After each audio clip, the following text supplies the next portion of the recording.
Hello friends, welcome to the success Kendra. Friends देखिए, आज इस वीडियो में हम लोग 67th बीपीएससी पीटी री एग्ज़ाम जो 30 सितंबर 2022 को होना प्रस्तावित है, उसके लिए बिहार करंट अफेयर्स का एक इम्पॉर्टेंट टॉपिक विभिन्न ऐप और पोर्टल को इस वीडियो में हम डिस्कस करेंगे।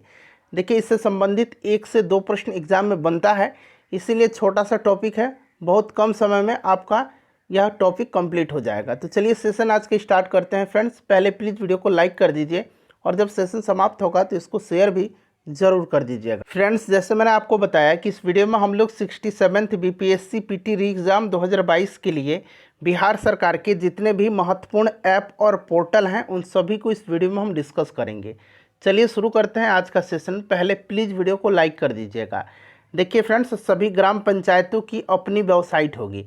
यहाँ पर आप देखेंगे कि मई 2022 में बिहार राज्य के पंचायती राज विभाग ने प्रत्येक ग्राम पंचायत के लिए वेबसाइट विकसित करने हेतु बिहार राज्य इलेक्ट्रॉनिक्स डेवलपमेंट कॉरपोरेशन लिमिटेड, राष्ट्रीय सूचना विज्ञान केंद्र और केंद्र सरकार के अन्य संस्थान से संपर्क किया है।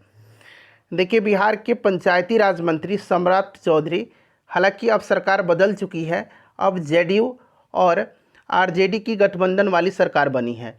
और देखिए, अब ये सम्राट चौधरी जो हैं ये बिहार विधान परिषद में विपक्ष के नेता हैं, ध्यान रखिएगा।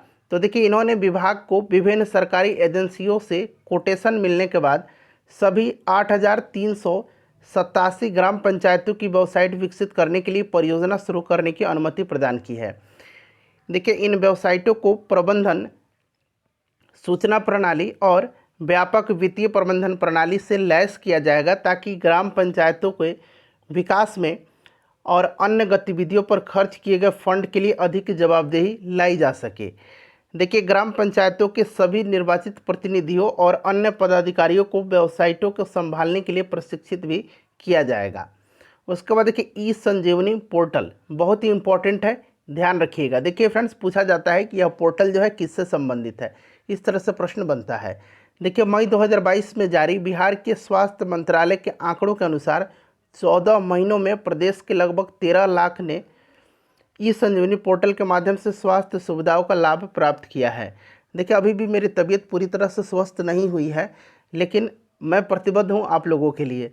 आखिरी क्षण तक जो भी इम्पोर्टेंट टॉपिक है मैं आपको देते रहूँगा, ठीक है। चलिए, विदित हो कि बिहार में ई संजीवनी की शुरुआत फरवरी 2021 में हुई थी। तब से लेकर के 30 अप्रैल 2022 तक राज्य के सभी 38 जिलों में 12,89,602 लोगों ने ई संजीवनी के माध्यम से टेलीमेडिसिन के द्वारा चिकित्सीय परामर्श लिया और अपना उपचार कराया है।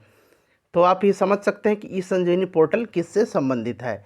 देखिए, इस पोर्टल को centre for development of advance computing यानी कि सीडेक मोहाली के द्वारा विकसित किया गया है। कोविड-19 महामारी के दौरान रोगी को डॉक्टर से परामर्श लेने के लिए लॉन्च किया गया था इसे।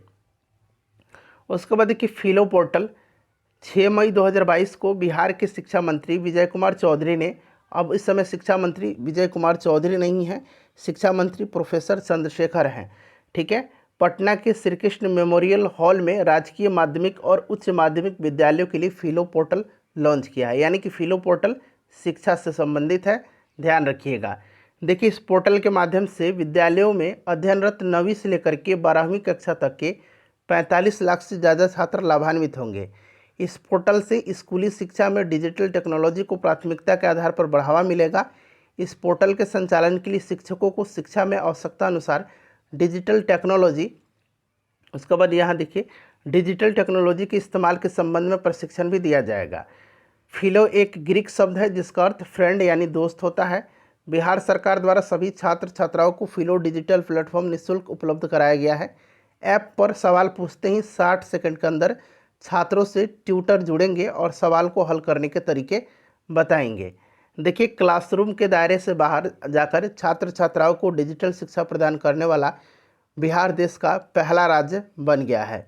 एस्पैरो पोर्टल, यहाँ पर देखिएगा, एस्पैरो का फुल फॉर्म होता है smart performance appraisal report recording online window, ठीक है। एक बार मैं और रिपीट कर देता हूँ, smart performance appraisal report recording online window, ठीक है। मई 2022 में बिहार सरकार ने अधिकारियों और कर्मचारियों के कार्यों के मूल्यांकन के लिए एस्पैरो प्रणाली लागू की है। जिसे वर्ष 2019 से राष्ट्रीय स्तर पर लॉन्च किया गया था।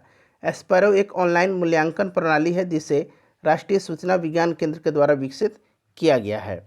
उसके बाद देखिए ई निश्चय पोर्टल पंचायती राज विभाग के द्वारा संचालित है। पूछा जा सकता है कि किस विभाग के द्वारा यह संचालित है, तो पंचायती राज विभाग के द्वारा। इसके द्वारा उपभोक्ता पंचायती राज विभाग द्वारा संचालित हर घर नल का जल और गली नाली पक्कीकरण योजना से संबंधित शिकायतें ऑनलाइन दर्ज करा सकेंगे। उसके बाद देखिए चक्र ऐप जो है अपराधियों का लेखा जोखा रखने के लिए बिहार पुलिस ने चक्र ऐप लॉन्च किया है। इस ऐप के माध्यम से लंबित मामलों के त्वरित निष्पादन के लिए सिपाहियों एवं रिटायर्ड अफसरों की जांच का प्रभार दिया जाएगा, जिससे पिछले 10 सालों का डाटा फीड है। उसके बाद देखिए ऑडियो कुंभ ऐप का लोकार्पण। देखिए पटना में राष्ट्रीय स्वयंसेवक संघ के जो संचालक हैं, संघ संचालक मोहन भागवत जी ने इसका लोकार्पण किया है और इस ऐप के माध्यम से मुफ्त में राष्ट्रीय महत्व की पुस्तकों को आप सुन सकेंगे। तो पूछा जा सकता है ऑडियो कुंभ ऐप का लोकार्पण किसने किया है, तो मोहन भागवत ने। अनमोल ऐप, देखिए अनमोल ऐप जो है बिहार सरकार की एक पहल है जिसके तहत सभी गर्भवती महिलाओं और बच्चों का डिजिटल हेल्थ रिकॉर्ड रखा जाएगा। ठीक है, देखिए अनमोल गर्भवती महिलाओं का स्वास्थ्य रिकॉर्ड संबंधी ऐप है। उसके बाद देखिएगा अनमोल यानी कि ANM ऑनलाइन। ठीक है, अनमोल ऐप बिहार सरकार की एक पहल है जिसके तहत गर्भवती महिलाओं और बच्चों का डिजिटल हेल्थ रिकॉर्ड रखा जाएगा। उसके बाद यहाँ पर देखिएगा कि राज्य भर में 17,000 टैब दिया जाएगा NNM को, जिसके जरिए वे ऑनलाइन मोड में काम करेंगे। उसके बाद देखिए भारत कॉलर ऐप, पटना के प्रज्वल ने ट्रू कॉलर की तर्ज पर, ट्रू कॉलर जो होता है ना उसी की तर्ज पर भारत कॉलर ऐप बनाया है। 15 अगस्त 2021 को लॉन्च यह तेज़ी से लोकप्रिय हो रहा है। प्रज्वल का सबसे बड़ा मकसद देश के मोबाइल उपभोक्ताओं की गोपनीयता को सुरक्षित रखना है। 33 वर्षीय प्रज्वल सिन्हा को पिछले वर्ष प्रधानमंत्री नरेंद्र मोदी ने स्टार्टअप के लिए राष्ट्रीय अवार्ड दिया था। सरकारी नौकरी की तैयारी करने वाले युवाओं के लिए ऑनलाइन टेस्ट सीरीज के स्टार्टअप के लिए उन्हें यह सम्मान दिया गया था। अश्विन पोर्टल, ये मैंने बताया था कि बिहार में आशा को प्रोत्साहन राशि के भुगतान करने के लिए ई अश्विन पोर्टल लॉन्च किया गया है, जिसके माध्यम से आशा कार्यकर्ता हैं उनकी प्रोत्साहन राशि का भुगतान सीधे उनके बैंक खाते में किया जाएगा। आशा को अब अश्विन पोर्टल के माध्यम से अपने किए गए कार्यों का ब्यौरा अपने से अपलोड करना होगा। उसके बाद देखिए कटिहार में खुलेगा 8वां कम्युनिटी किसान रेडियो स्टेशन। देखिए राज्य का 8वां कम्युनिटी किसान रेडियो स्टेशन कटिहार में खुलेगा। किसानों के बीच कम्युनिटी रेडियो की लोकप्रियता बढ़ती जा रही है। कृषि क्षेत्र में रोज़ हो रहे नए शोध इससे प्रसारित किए जाते हैं। साथ ही अब सरकार की कृषि से जुड़ी योजनाओं की जानकारी देने के लिए इसका उपयोग भी हो रहा है। राज्य में अभी 7 कम्युनिटी रेडियो स्टेशन काम कर रहे हैं और 8वां जो होगा ये कहाँ पर खुलेगा, कटिहार में खुलेगा। उसके बाद देखिए ऑनलाइन मिलेगी एम्बुलेंस 102 की सेवा। ठीक है, बिहार के मुख्यमंत्री नीतीश कुमार जी ने 102 इमरजेंसी बिहार की शुरुआत की है। इसके जरिए एम्बुलेंस की ट्रैकिंग की जाएगी। परिजन अपने मरीज की एम्बुलेंस के साथ ट्रैकिंग कर सकते हैं। ठीक है, तो ये आपको याद रखना है 102 की यह सेवा। ठीक है, गर्भवती महिलाओं के लिए वंडर ऐप, यहाँ पर देखिए बिहार सरकार ने वंडर ऐप का शुभारंभ किया है। गर्भवती महिलाओं को किन किन बातों का ख्याल रखना चाहिए और किस तरह की दवा लेनी चाहिए, यह सब कुछ इस पर उपलब्ध होगा। वंडर ऐप याद रखिएगा। ठीक है, उसके बाद देखिए वज्रपात हेतु इंद्रव्रज ऐप। देखिए फ्रेंड्स, आसमानी बिजली गिरने से कई लोगों की मौत के बाद बिहार सरकार मौसम को लेकर के लगातार लोगों को अलर्ट जारी करती रही है। आप देख रहे हैं ठनका गिरने से लगातार लोगों की मौत हो रही है। तो देखिए इसी को लेकर के बिहार सरकार की आपदा प्रबंधन टीम ने यहाँ पर आप देख सकते हैं इंद्रब्रज नाम से एक मोबाइल ऐप को लॉन्च किया है। इस ऐप की खासियत यह है कि यह बिजली गिरने से 40-45 मिनट पहले अलर्ट जारी कर देती है।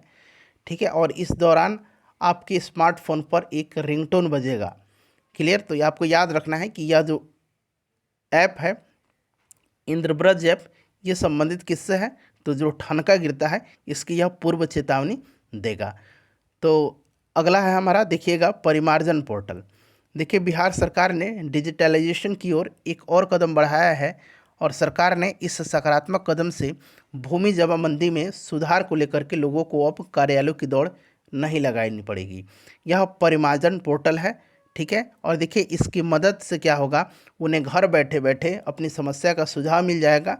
परिमार्जन पोर्टल की मदद से भूधारी यानी कि जो ज़मीन के मालिक हैं अपनी जमाबंदी में रैयतों के नाम, खाता, खसरा, रकबा, लगान या किसी भी तरह के सुधार के लिए ऑनलाइन आवेदन कर सकेंगे।